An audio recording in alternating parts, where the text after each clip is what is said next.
Hello everybody and welcome to another video, and today we've got a rather unusual one because I don't actually know the name of this band that I'm going to be looking at. A little while ago I got an email from Barbed Wire Productions asking me to have a look at this track called Aghora. And there was very little information about who it was. The email was signed by someone by the name of Sid, and that's all I got. From what I can tell by the actual information on the track, that it involves members Roddy, Amogh Symphony, Baiju Dharmajan, and Siddharth Nair. So I've got that much, and what I do know is it is a Hindi-based metal project, I believe, and is classified as Vedic metal. Now, Vedic, as far as I understand, is something to do with knowledge in the Hindu faith, I think. And the song, like I said, is called Aghora, and there was more information actually about the song than there was about the people that created this track.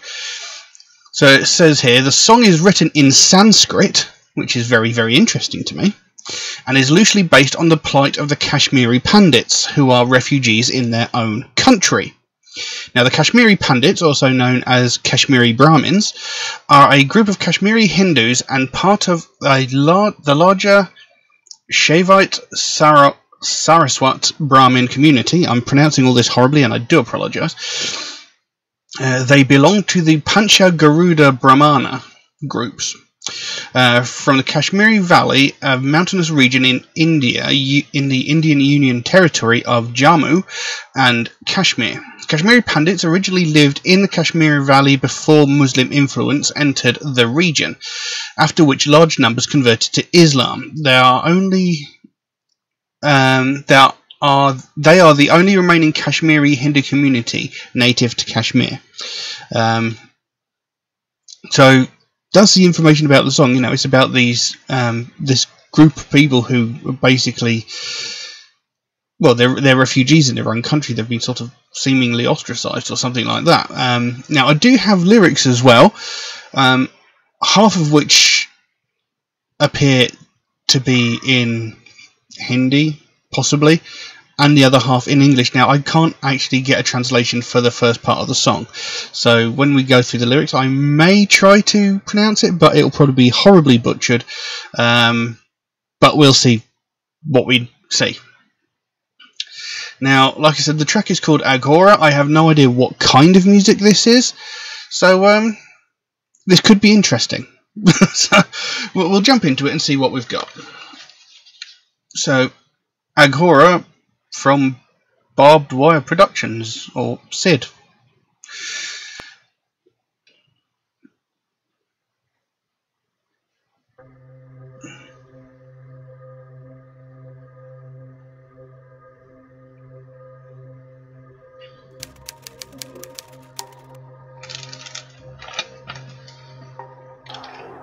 This is a forgotten tale.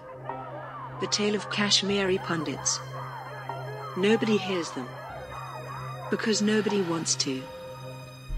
They were driven out from their homes, driven out from their holy land, for greed, for power, for money, because they are lesser equal in a country that boasts about equality. They are refugees in their own country. Their fathers were killed, daughters were kidnapped, mothers were raped. And those who escaped had to leave behind everything. But the blood of the Pandits turned the Himalayas into red. The blood-stained mountains awakened him from his cosmic trance.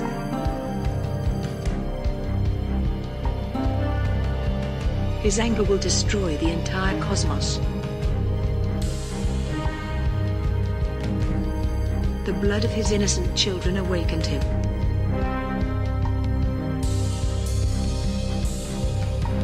Who is he?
Well, there you go. That was quite interesting. That was Aghora from Barbed Wire Productions. Like I said, I still don't actually know who the name of the artist or band that created this track. The only thing I have to go by is Barbed Wire Productions and the name Sid, along with the members of the band that I listed before: Derek, Roddy, Amogh Symphony, Baiju Dharmajan, and Siddharth Nair, who is possibly the Sid that messaged me.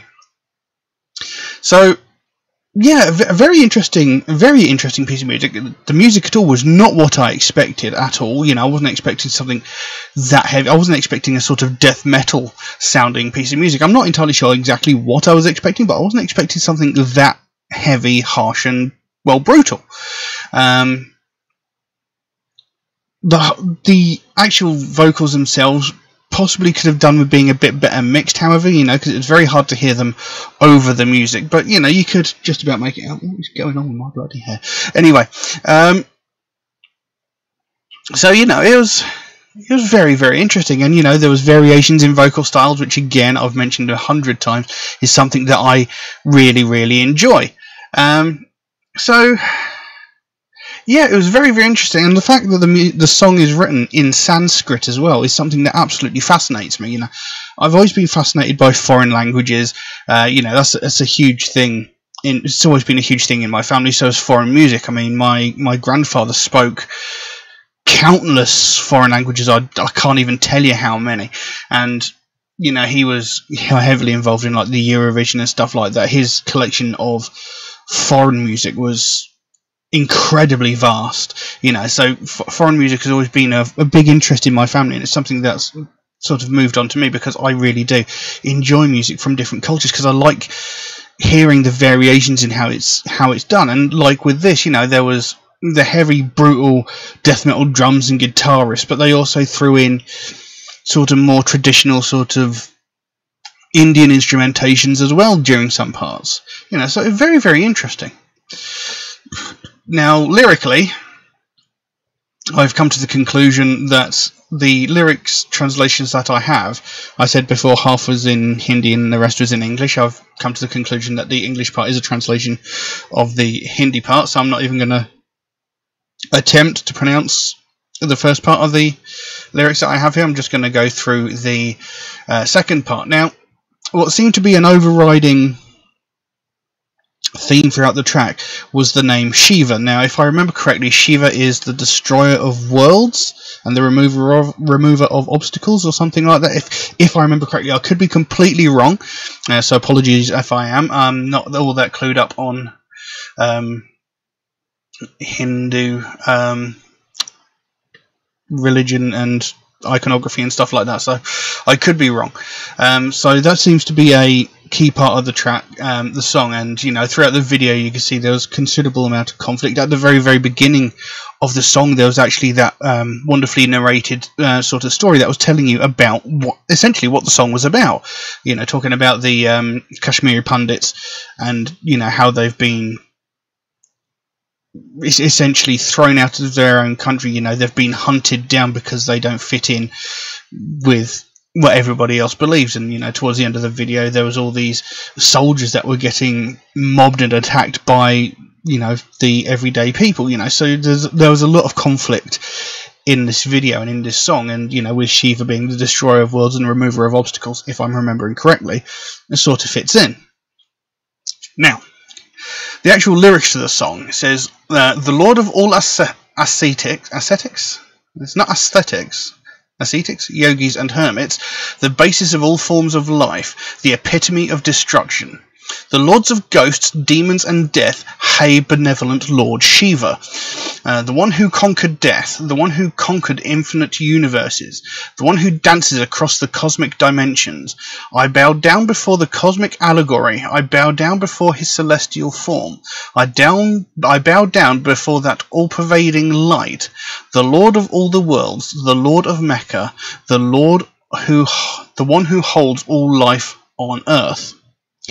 Now, obviously, the actual lyrics in the song were a bit longer than that, but then a lot of the lines were repeated, like like the first couple of lines, Aghora, Aghora, Jana, etc. You know, those lines were repeated several times.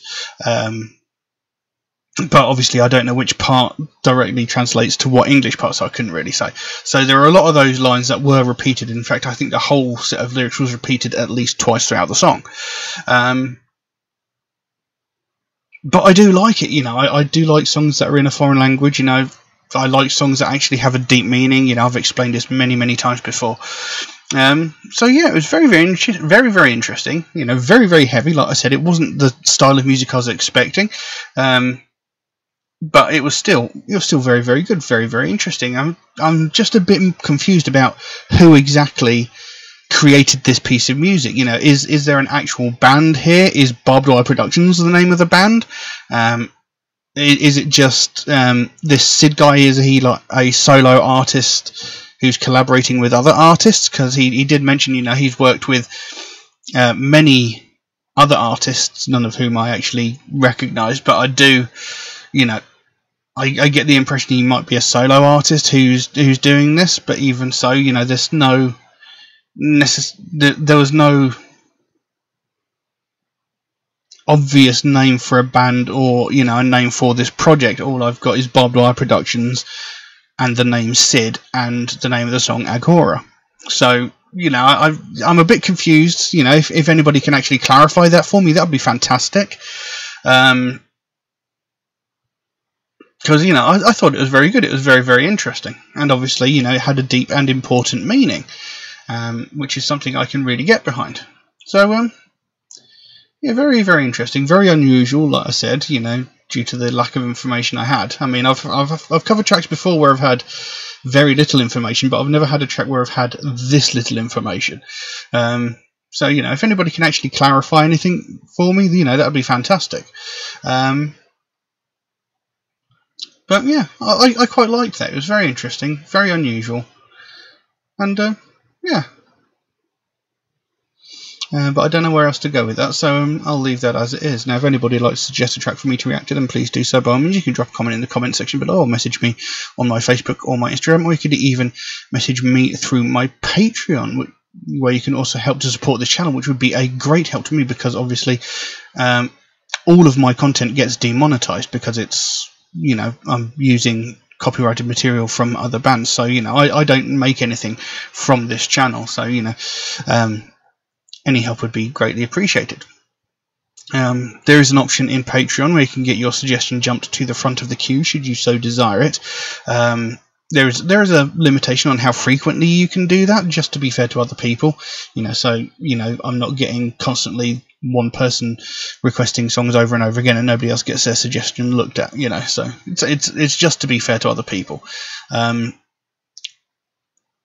And if you suggest a track through regular means such as Facebook, YouTube and Instagram comments, do know it might take me a while to get around to your suggestion, because I do get suggested a lot of tracks every single day, so my list grows faster than I can record the video, but I do write every suggestion down, so I will get to it eventually.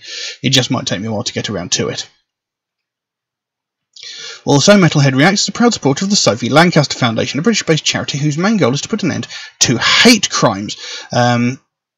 I would say their main focus is hate crimes towards people of the alternative community, but they do want to put an end to all hate crimes.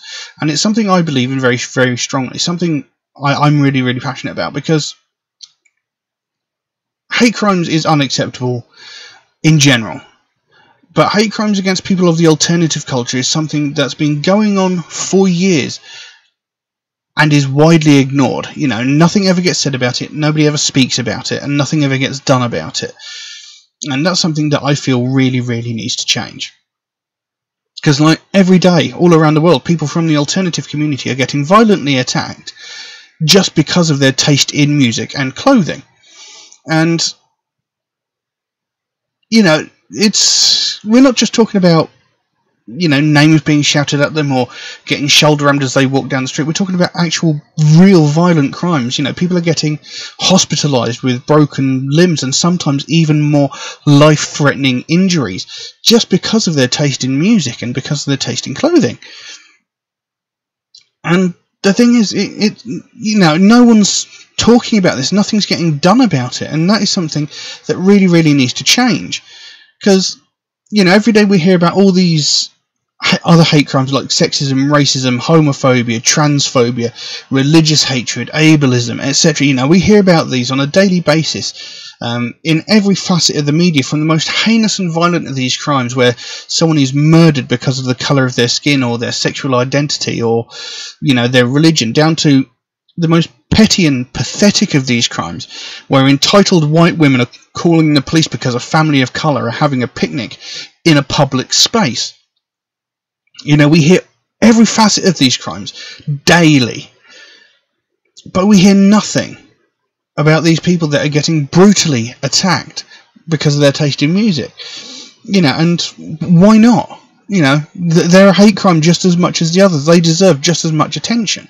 You know, these people are getting brutalised. They're getting beaten to within an inch of their life because someone hates an aspect about them.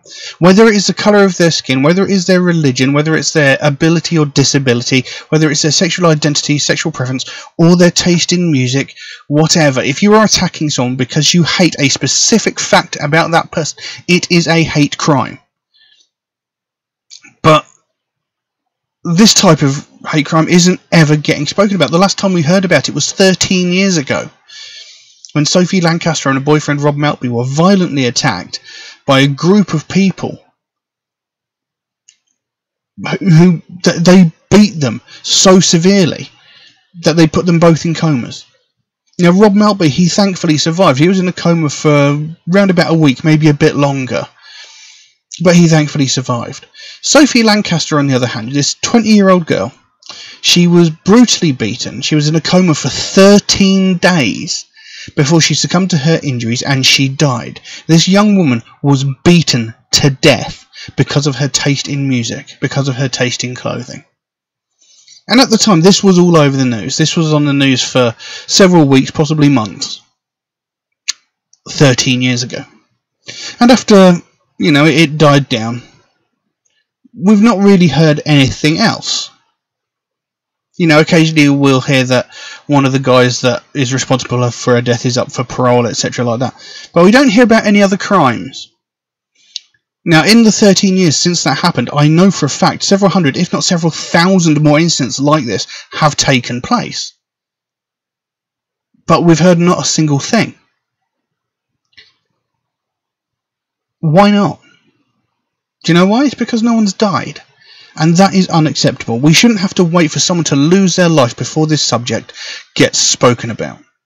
We shouldn't have to wait for someone to be beaten so severely that they end up in a coma before we go, oh, do you know what? This has happened. And it's not the first time. You know, 2 years ago, a young woman in Scotland running a charity event, she had to go from the venue where she was holding this event to her home, which was a 5-minute walk away. And in that space of time, she was attacked twice by the same group of people. And, I mean, thankfully, a passing taxi driver put an end to this. But he didn't stop to see if she was okay. He just put an end to it and buggered off. Didn't check to see if she was okay. She didn't get any help until she got back to the venue and, you know, found her friends, who then gave her the help she needed. But what happened to this young woman could have easily gone the same way as what happened to Sophie Lancaster. If it hadn't been for a passing taxi driver or whoever it was putting an end to it, this young woman could easily have been beaten to death. Where was this in the news? Why wasn't this all over the news? You know, I spoke to a young girl a short while ago who, when she was at school, she had her hair set on fire. And the teacher said it was her own fault because she didn't fit in with the popular kids. You know, teachers are supposed to be there to educate and look after the children in their care. They're not supposed to add to the bullying that they're receiving just because they are different, just because they choose not to fit in with the mainstream crowd, just because they don't want to be a sheep. But, you know, where was this spoken about? You know, this girl had her hair set on fire. You know, that could have so easily have resulted in major, major injuries. My older brother at one point in time was attacked by a group of people and beaten hideously with baseball bats and just left in the middle of the street. And he managed to crawl his way to a house, knocked on the door, you know, pleading for help. They took one look at him and slammed the door in his face and refused to help him because he was part of the alternative community. I myself, I've been cornered and beaten into the ground because, you know, I'm part of the alternative community. Several of my friends have been through this. Several members of my family have been through this. I know some people watching have been through this. But it gets ignored. Nothing gets done, and it is unacceptable. You know, why doesn't this sort of thing get the recognition it deserves? How long is it going to be before someone else loses their life over something so petty and trivial? You know, we can't allow what happened to Sophie Lancaster to happen again. It's something that never ever should have happened in the first place.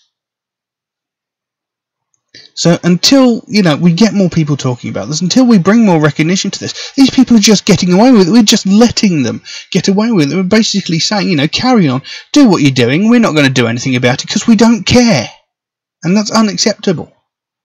Something needs to be done. And this is what the Sophie Lancaster Foundation is all about. They want to bring more attention to the fact that this is happening. They want to bring more attention to the fact that these people are going out and violently attacking people just for having a difference of opinion, just because they don't like the same stuff. I mean, you don't beat someone to death because they like different TV shows to you. You don't beat someone to death because they like different movies or magazines. You know, you don't beat someone to death because they drink a different brand of soda to you. So what is it about heavy metal music that brings this out in people? You know, people always say that people who listen to heavy metal are violent and, you know, dangerous people. We are not. We're the people that are getting victimized here because of our music. We're more often than not on the receiving end of violence. But nothing's getting done, and that needs to change. You know, it's like I said, it's only a matter of time before someone else is murdered because of their taste in music. And it cannot be allowed to happen again. Something needs to be done. And this, you know, the Sophie Lancaster Foundation want to bring more awareness to the fact that this is happening. They want to get more people talking about this. They want to stop it from ever happening again, because they don't want to see another family go through what they went through when they had to watch their daughter slowly die over the course of 2 weeks. Nobody should have to lose their life just because they choose to be different. Everybody has the right to be an individual. If we all liked the same stuff, the world would be an insanely boring place. There'd be no innovations in anything. Everything would be beige. Everything would be dull. We'd be watching the same dross. We'd be listening to the same crap day after day, year after year. And it would be such an ultimately boring place. There'd be no diversity in anything. Anyway, I went on a bit of a rant there. If you'd like to find out more about the Sophie Lancaster Foundation, there is a link to their website in the description below. And, you know, if you can help them out in any small way, obviously don't feel obligated to do so, but if you could help out in any small way, whether it's a small donation through their website or something as simple as one of these Sophie wristbands, maybe even like that one, should you so desire it. You know, they've got a whole bunch of other stuff as well. You know, the smallest amount can make the biggest difference, and the sooner we bring more attention to this, the sooner we get more people talking about this, the sooner we raise more awareness of this, the sooner we can help to stamp out prejudice, hatred, and intolerance everywhere. But I'm going to leave that as it is for the time being. Thank you all very, very much for watching, and I'll see you again soon. Bye-bye.